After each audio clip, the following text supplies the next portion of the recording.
लौकिक पारलौकिक भोगों के प्रति तृष्णा क्यों उत्पन्न होती है? उनके संग्रह में, उनके भोग में, उनको बटोरने में हम अपने अमूल्य मानव जन्म को नष्ट क्यों करते हैं? उसका एक ही उत्तर है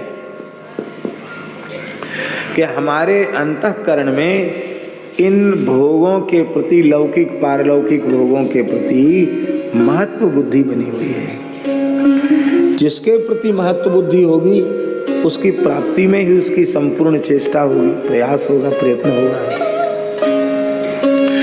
भगवान के प्रति महत्व बुद्धि कैसे जगेगी? भगवत भागवत चरित्र श्रवण से ही भगवान के प्रति महत्व बुद्धि जागृत हो जाएगी। और जब भगवान के ही प्रति महत्व बुद्धि जागृत हो जाएगी तो लौकिक पारलौकिक भोग सब एकदम उनकी ओर देखने की इच्छा नहीं होगी। उनका त्याग मलवत हो जाएगा, उनका त्याग वमनवत हो जाएगा।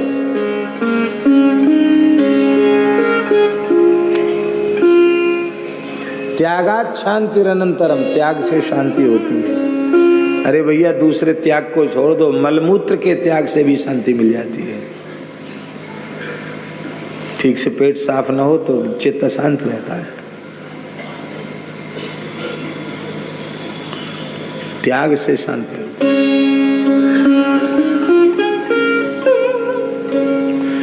लौकिक पारलौकिक भोगों के प्रति जो तृष्णा है उसका त्याग हो जाता है। और यही है आत्माराम, आप्त काम, पूर्ण काम, परम निष्काम, जीवन मुक्त महापुरुष का लक्षण। पर हम फिर कहें, ईमानदारी से कहने वाला और ईमानदारी से सुनने वाला।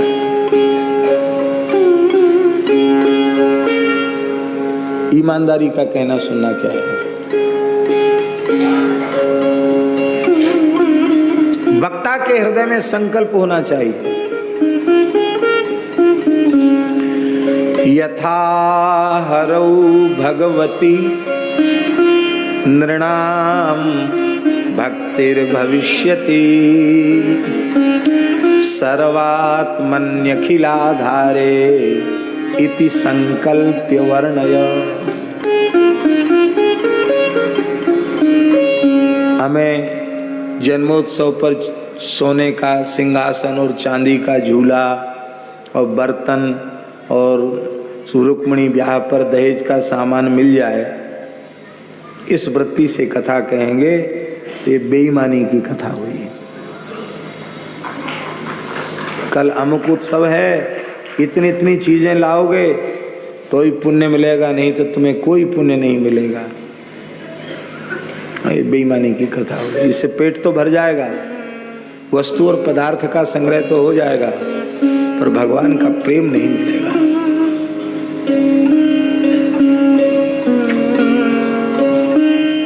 जीवन भर कथा कहने के बाद भी न तो धन की तृष्णा मिटती है, न सम्मान की भूख मिटती है, क्या फायदा हुआ? इसलिए वक्ता संकल्प करे कि हे प्रभु ऐसी कृपा करो हमारे हृदय में भी और सुनने वालों के हृदय में भी भगवान की भक्ति प्रतिष्ठित हो जाए। जो सर्वात्मा है, विश्वात्मा है, अखिलाधार है, सबके आश्रय हैं, उन भगवान में जिस किसी पद्धति से प्रेम हो जाए, भक्ति हो जाए, बस यही संकल्प लेकर, यही प्रतिज्ञा करके वक्ता कहे हमें ये मिल जाए, ये मिल जाए, ये मन में ना आवे उसके। यह ईमानदारी से कहना है। और ईमानदारी से सुनना क्या है?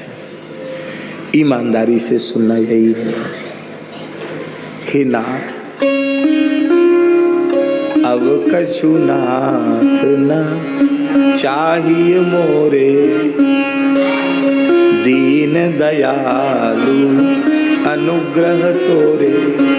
ये नाथ कुछ नहीं चाहते। कौन सी ऐसी वस्तु है जो असंख्यों बार हमको न मिली हो?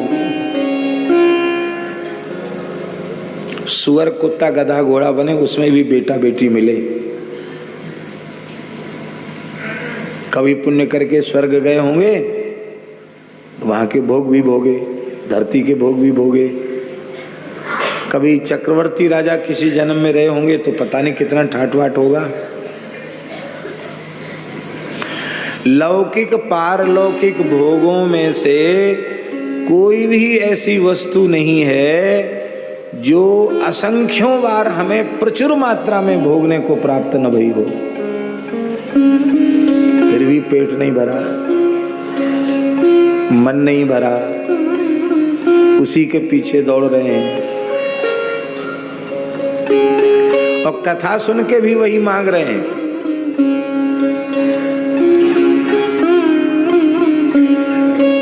अप्राप्त लक्ष्म्याः प्राप्त्यर्थम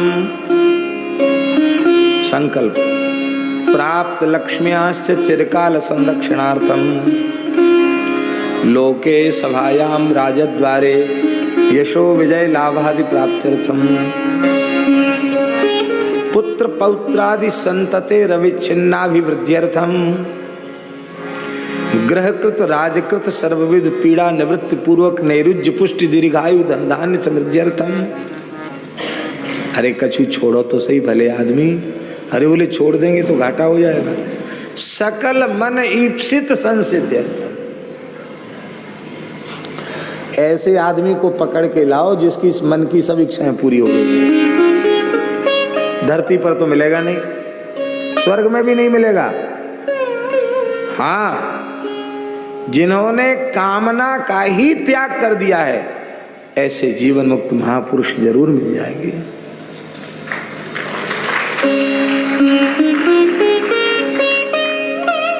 कामना मात्र का त्याग, यही पूर्णता, इसी से पूर्णता होगी। कामना करने से पूर्णता होगी क्या? कामना का त्याग करने से पूर्णता होगी। ये केवल यहां से नहीं, यहां से कहना पड़ेगा। अब कछु नाथ न चाहिए मोरे, दीन दयाल अनुग्रह तोरे। अर्थ न धर्म न काम रुचि, गति न चहो निर्वाण। जन्म जन्म रति राम पद, यह वरदान न। सीताराम चरण रति मोरे, अनुदिन बढ़ऊं अनुग्रह तोरे। कामिही नारी प्यारी जिमि, लोभी प्रिय जिमि दाम। तिमि रघुनाथ निरंतर, प्रिय लागहु मोहि राम।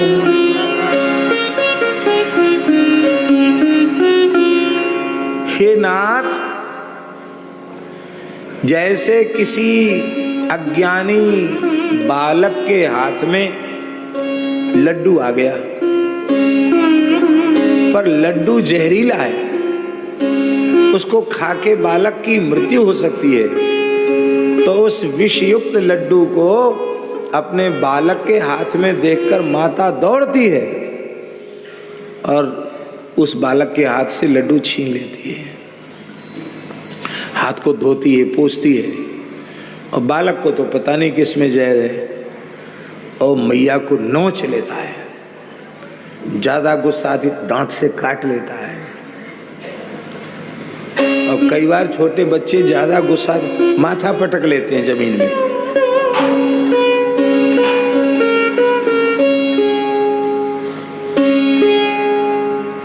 लेकिन ये सब कुछ देखकर भी माँ विषयुक्त लड्डू अपने बालक को खाने नहीं देती है। ऐसे ही कथा सुनने वाले प्रार्थना करें, हे नाथ, आपकी भक्ति के अलावा सब जहरीले लड्डू हैं। ऐसी चीज हमें स्वप्न में भी नहीं देना जिसको पाकर हम आपको भूल जाएं। हमारे भाग्य में हो तो भी छीन लेना।